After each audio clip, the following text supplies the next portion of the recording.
maybe I can get out of here now. Oh, this is Nicko's. Not a lot of people know that number 10. When I finish this, I can go home. Oh, why do I want to go home? Oh, I don't know. I've been in here so long. Oh, I'm stuck to the chair and all that kind of good stuff. Oh, no. And I've had so much fun mumbling on to you guys and telling you jokes and all that stuff. And this is the last one. Well, at least I can go and have a bath. It's about that time of the year anyway. Well, you despicable, heathenistic, syphilitic, God knows what else, mumbling, jumbling, no, big single buying public have got in your greasy, sweaty, horrible... how is your stereo still spinning around and that little needle bouncing up and down all that grime?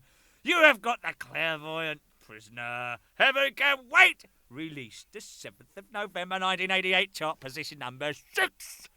This, and on the other side you've got Infinite Dreams Killers. Still live. Harris Murray wrote that song. Debuted number 12, got to number 6 again. My goodness. That was released the 6th of November 1989. Oh, here. Have you just noticed something? Something a bit weird about that? Here.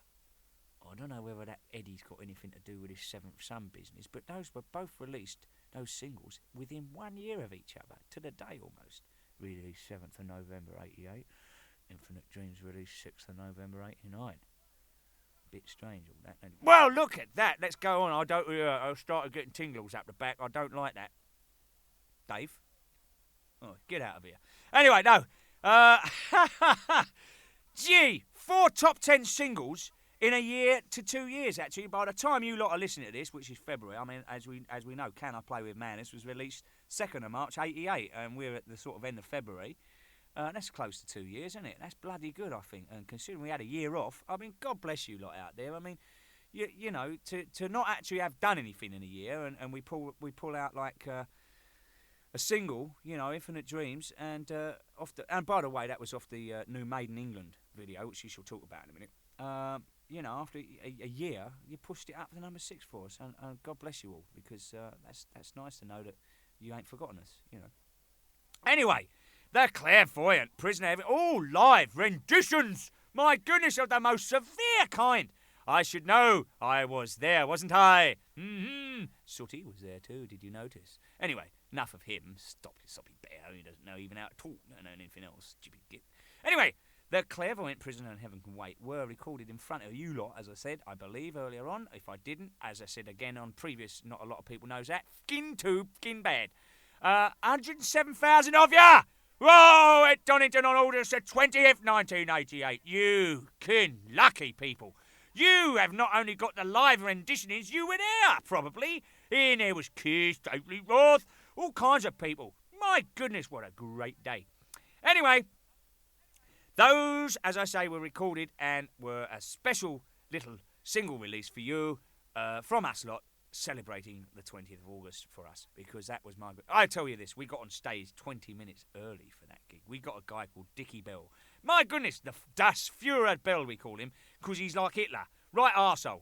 Anyway, he comes in the dressing room and he goes, right, you horrible lot, you musicians, slime, you scumbags, you sleazeball, get on that stage now. It's time to do your show, you lazy bastards, all that sort of stuff, right? Oh, good afternoon, Dick, or good evening, Dick, you know, yes, you are, side of me. Off we go. Well, we were convinced that he'd actually come in the dressing room at Donington that evening and told us to get on stage. But he actually didn't. And we got on stage, he goes, oi, what the f*** hell are you lot doing out here? Piss off my stage, get up here when I tell you. We said, look, here, rumour has it, we're supposed to be doing a gig. Anyway, you stupid prat, you told us to get up here. No, I f***ing didn't, he said. We said, you f***ing did. He said, I f***ing didn't. Poof! Stuck us in the eyeballs. Take that for openers. Look here, Dick. What the hell are we up here for? If somebody didn't come round and said, you fucking show them up to me, I'll have a word with them. Tell my band to come up here when I ain't ready.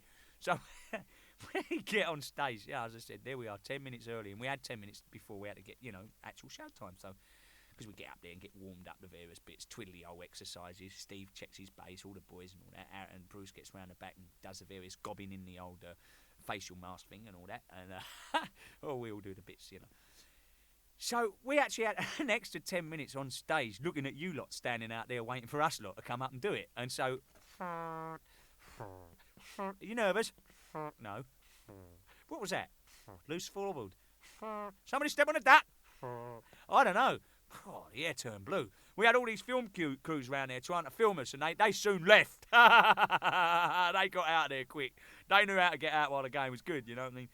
So, what can I say, man? What a fantastic experience. Something that will live with me for the rest of my life. No doubt about that. And, I mean, we played like a cat on a hot tin roof. We all thought it was a blazing gig, but we later found out, and we thought the tape was running slow when we recorded it, but nevertheless.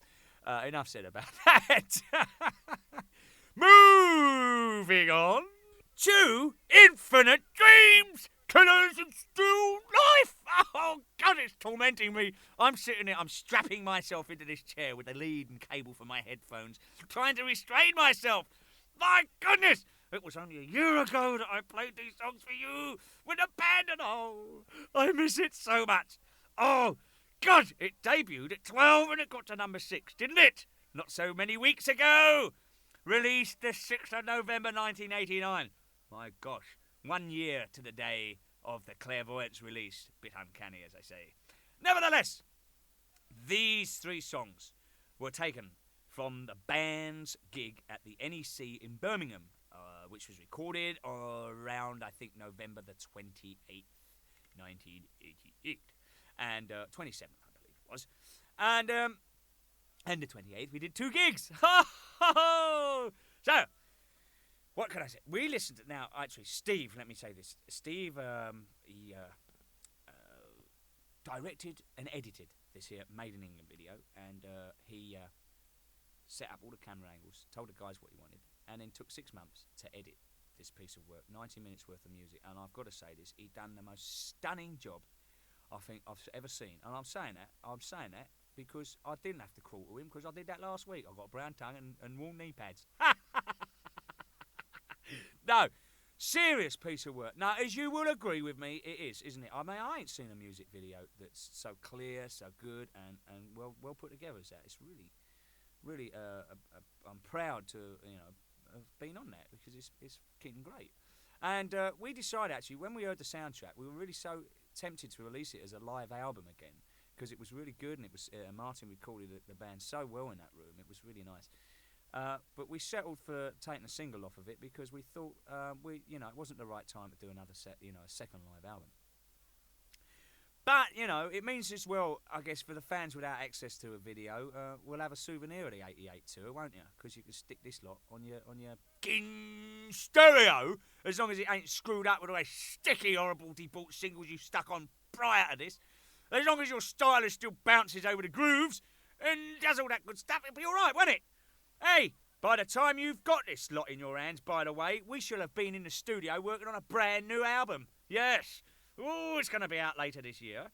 And we may, or we may not, you never know, have another 4 top 10 singles, thanks to you lot. And I'm going to work it out and say to you lot, it's about that time to wind this up. I mean, I've had such a great time speaking to you lot, get out. Oh dear, we'll have to do this again sometime. I'd like to, but I've got to say a few farewells to people. That's it. Basically say thanking you lot, you greasy slugs, you grubby lucky little people. No, I mean, thanks for 10 great, fantastic, Maiden-esque years of boogalooing through the echelons of this business and getting up there and giving it all that good old heavy metal welly, which we need more of. Lots of big heavy metal wellies everywhere, squashing all that grief stuff, all that rap shit and all that good crap that's out there that bleeding bodge up company play all the time, and that fucking mighty tight vag, because they ain't got a clue anymore, have they? Anyway, toodaloo to you lot. Thanks a lot to the governor, Harry Harris, and Dave Murray, Adrian Smith and Bruce Dickinson, and the governor, Rod Smallwood, Andy Taylor, and all the boys, Tony Wiggins, Dick Bill, and everybody else who's involved, my drum tech especially, Gadsy. And here am I, for whom without them, I wouldn't be here talking to you lot and mumbling and jumbling, and you wouldn't have had gone up a dozen, 7 or 8 fucking albums off the band, all that good stuff. to be mumbling, jambling, and listening to. And so, as I said, oh yeah, is it? No, I was going to tell you a joke, but I decided I've run out of them, and they ain't very funny anyway. So bollocks. That's all I can say to that. And as I say, and as Harry Harris says, as he says it very well, there's only one and that's fuck 'em. So God bless you, and I'll see you. If I don't see you in the spring, as I said on one of the others, not a lot of people know that, I'll see you in the mattress.